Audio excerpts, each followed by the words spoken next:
This is the Motorola Razr Fold, and immediately we have a naming problem. Because when you hear the word Razr, your brain probably goes back to one very specific place, the iconic clack of a flip phone. That phone everyone either owned, wanted, or pretended they didn't care about, while secretly staring at it in the shop window. I remember doing that. Razr is a brand built on nostalgia, but this is not what that old school Razr idea is anymore. Motorola has now progressed the Razr name to not only cover flip phones, but they feel it's now big enough to cover its first proper book-style foldable. Not a clamshell, not a cute little phone with a screen on the front. This is a full tablet-style folding phone, and that instantly makes it way more interesting than I expected. Because Motorola is not entering an empty market here. They're basically gate-crashing a very, very expensive party. But there is one massive reason to care about this before we even open the box. Or the first time you guys see me open the box. Global availability.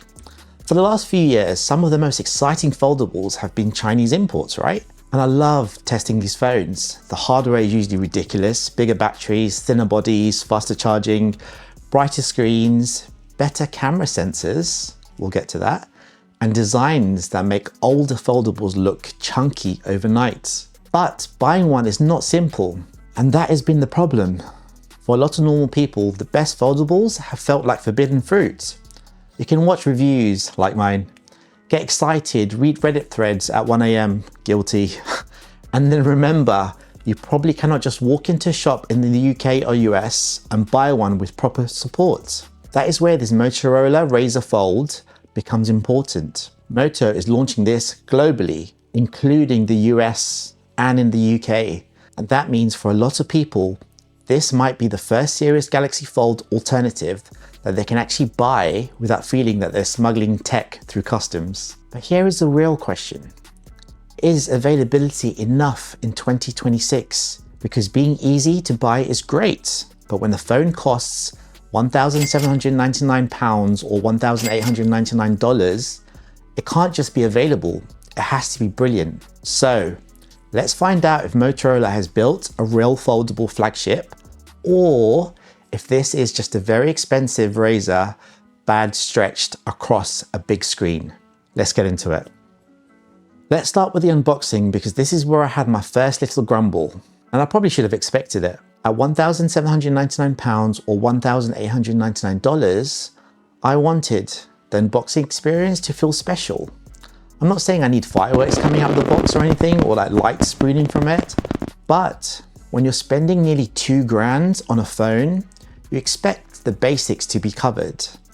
Let me explain. The good news is you get a decent two-piece case in the box, and I definitely appreciate that. With foldables, a case for me is not really a nice extra, it's almost essential. These things are insanely expensive, they have more moving parts, and you definitely don't want to drop it on day one and then quietly grieve for the next week or so just because you've got a tiny scratch on the actual phone itself. This included case protects the back and the front frame. It's not the slimmest case in the world, and yes, it does add a bit of bulk, and there's no MagSafe. But honestly, I would rather have the option than get nothing at all, because I've been using it for the last, week now, I guess. The inside also has a screen protector pre-applied, which is normal for foldables, right? Do not peel that off unless you enjoy making expensive mistakes. The outer screen though is, to my surprise, completely naked. It's the most exposed when it's in your pocket. And if you forget that you have keys or coins in your pocket, bye-bye screen. But the bigger annoyance is the charger, or more accurately, the lack of one. Moto markets 80 watts turbo power, oh gosh, I love the names, turbo power charging with this phone. That is one of the headline features. Fast charging is part of the appeal, right? But they don't give you a brick in the box to actually use it. And I know some people will say, well, everyone has chargers now. Yes, and you're right to a certain point. I think tech enthusiasts probably do, like me and you who are watching. I have a drawer full of chargers and cables. It's just a mess there. But the average person spending nearly £1,800 or dollars or thereabouts on a phone should not have to go out and buy the proper charger separately. Thankfully, the phone itself has a few ways to win you back, but not immediately. Let's talk about the first thing that genuinely made me question this phone, the haptics. Out of the box, there was no day one update waiting for me. I set the phone up, started using it properly, and immediately something felt a bit off. The vibration motor felt budget. There was no sharpness, no crisp feedback. So anyway, a security update finally pushed through a couple of days later, and somehow everything changed. Motorola clearly tuned the vibration motor, thankfully. I just thought it was a cheaper motor in there. The haptics became much tighter, much sharper, and much more controlled. I've been A/B testing this out against the Oppo Find N6, another amazing foldable. And when you crank up both phones to the maximum haptic setting, the Moto Fold is actually more pronounced. I think I actually prefer it, to be honest. Let's move on to the hardware, because that's where things start getting good. The Motorola Razr Fold weighs in at 243 grams. And yes, you definitely feel it. It's not one of those phones that you drop in your pocket and suddenly you forget about. It's definitely there. It has density. When you pick it up, your hand immediately knows that this is expensive. Closed, it's 10.1 millimeters thick. Now that's not the thinnest book style foldable in the world, especially when you compare it to some of the wild Chinese foldables that are reviewed already just in the recent few weeks. It doesn't feel like a brick when you hold it. It actually feels quite nice in the hand. That's a bit weird. Anyway, when you open it, unfolded, it's only 4.7 millimeters thick. The stainless steel hinge feels solid. You can open it slowly, stop it halfway, and use it at different angles. It doesn't feel like it's fighting you, it just feels smooth to the touch. Motorola has used a titanium inner screen plate to support the display and help reduce the crease. And talking about the crease, honestly, it's actually okay. The Oppo Find N6 is still the crease king for me, but the Motorola is definitely better than the Huawei Mate X7, and it's probably on par with the Honor Magic V6. You can still see it if the light catches it, and you can still feel it when you go looking for it, when you're writing and just moving your hand across the screen. But during normal use, my brain just started to ignore it. Yes, the crease exists. I guess the real question for you is whether it's enough to annoy you. For me, it doesn't. The inner display is where the Razr Fold really starts showing off. You get an 8.09-inch POLED panel with 2K resolution, up to 120 Hz refresh rate, and up to 6,200 nits peak brightness. And yes, those numbers do sound a bit ridiculous. No one's gonna be watching Netflix at 6,200 nits unless they want to try and tan their face using this phone. But brightness does matter when you're outdoors under harsh lights and when you're taking photos and you want to use this screen as a viewfinder. The outer display, which sits at 6.6 inches, also goes up to around 6,000 nits peak brightness. So I guess whichever screen you're using, visibility is going to be strong. And the panel itself, it looks absolutely gorgeous. Colors are punchy, text is sharp, scrolling is smooth. The viewing angles are great. Because it's so square, it's brilliant for reading articles, browsing websites, using Google Maps, even multitasking. You can have up to 3 apps open at the same time, plus a floating window. For you know those times when you're pretending to work, but then you were watching a video at the same time. But yes, movies and YouTube videos will have those black bars because the screen is basically square. It's just the deal with these book style foldables, right, at this point. In real world use, it doesn't actually bother me too much. The display quality is so good, and because it's OLED, the blacks are so deep that the bars kind of melt into the bezel. One of the bigger benefits is flexibility. You can use split screen properly or half fold it on a table without needing a stand. So you don't actually need a case with a stand if you just want to use it on its own. The outer screen has a refresh rate of up to 165 Hz. But let me preface this by saying that 165 Hz is unlocked by the Motorola Games app. I think they call it Games Time. On a normal day-to-day use, when you're using this just to read emails and all that usual stuff, it tops off 120 Hz. But when you're playing games, it unlocks the extra refresh rate to be able to give you a smoother gaming experience. Okay, the battery. The Razr Fold has a 6,000 mAh silicon carbon battery. And that matters here because foldables naturally consume more power, right? You have 2 screens and one of them is huge. When a foldable has a weak battery, you start rationing the big screen like it's a luxury item. And that kind of ruins the whole point. But with 6,000 mAh, Motorola gives this phone confidence. You also get 80 watts wired charging. So if you do run out of juice on your normal day, then don't worry, this will be up and running before you know it. And speaking of charging, it also comes with 50 watts wireless charging, which I'm also happy to see. I tend not to use wireless charging so much just because it definitely heats up the phone a lot. So I tend to stick to wired charging. But for those of you who like wireless charging, it's there as the included option. Okay, now let's talk cameras because I'm quite excited.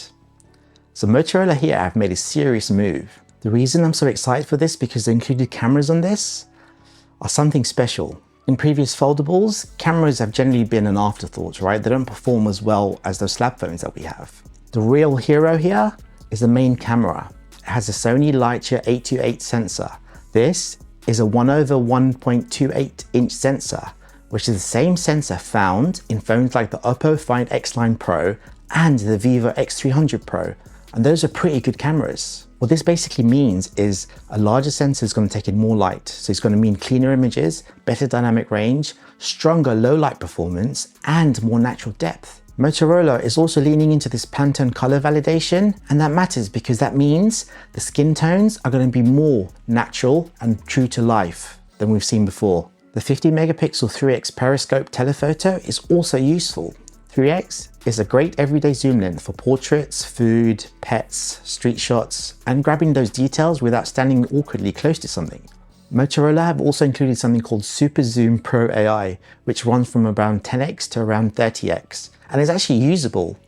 It's not going to beat a dedicated camera, but it's actually quite handy. There is one small thing that I've come across.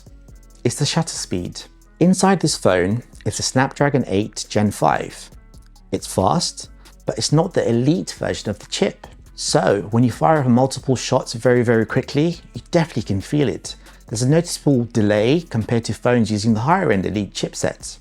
So if you're taking photos of food, buildings, landscapes, or someone standing still, you're probably not going to care. But if you're photographing sports, pets, or kids who move like they've consumed like 4 energy drinks, then that split-second delay might cost you the shot that you're after.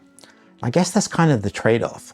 The image quality can be excellent, the hardware is strong, but capture speed is not quite up to the level I'd expect it to be. Speaking of performance, it kind of sits in a strange place for me. The Snapdragon 8 Gen 5 is powerful, don't get me wrong. Apps open quickly, multitasking feels smooth, scrolling is fluid, and the phone handles well in the big screen. But again, it's not the Snapdragon 8 Elite Gen 5. And in a phone that costs this much, some people will care. For normal users, the Razr Fold is going to be more than fast enough. Messaging, browsing, camera use, video streaming, split screen multitasking, document editing, all of that feels pretty good. And when coupled with the 16 gigs of RAM and 512 GB storage, it also has the memory headroom you want from a foldable. Where the Elite chip would help is sustained heavy performance. So I'm talking about those long gaming sessions, rapid camera processing, long video exports, and those moments where you want to push the phone hard for more than a few minutes. Software is mostly good too.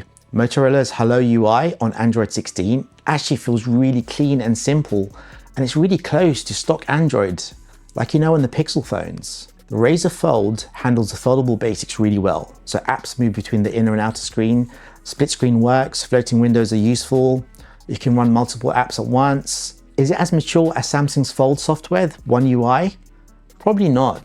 Samsung has had years to polish app continuity, taskbars, window management, and the flex mode features. Motorola is newer in this foldable category.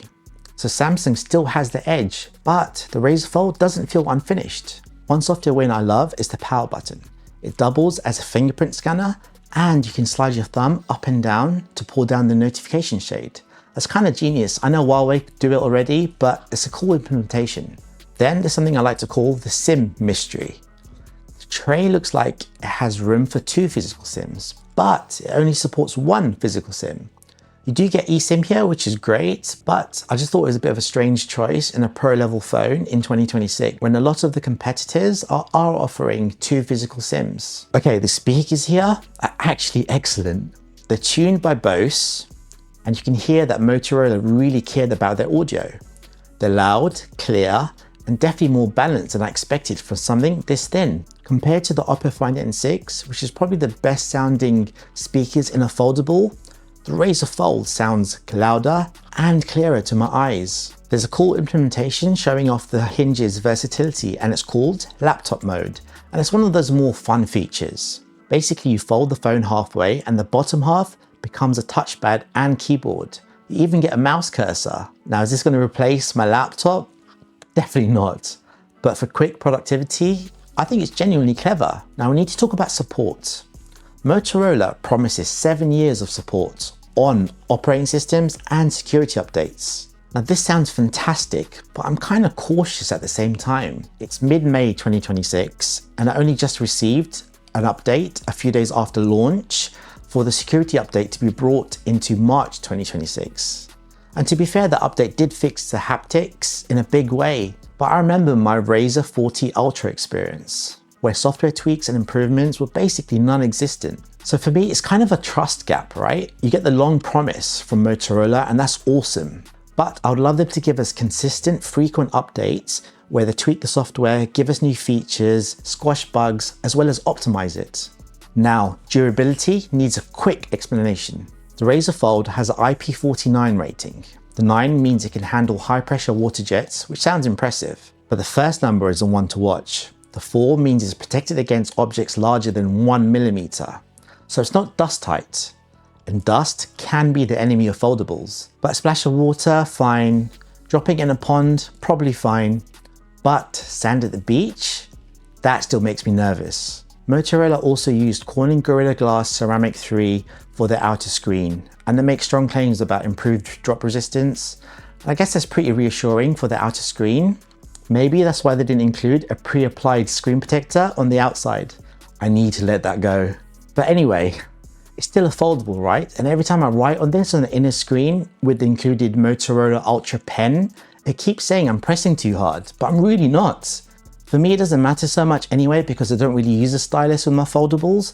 But for those who do, and it's actually quite important to them, that warning might just start getting annoying.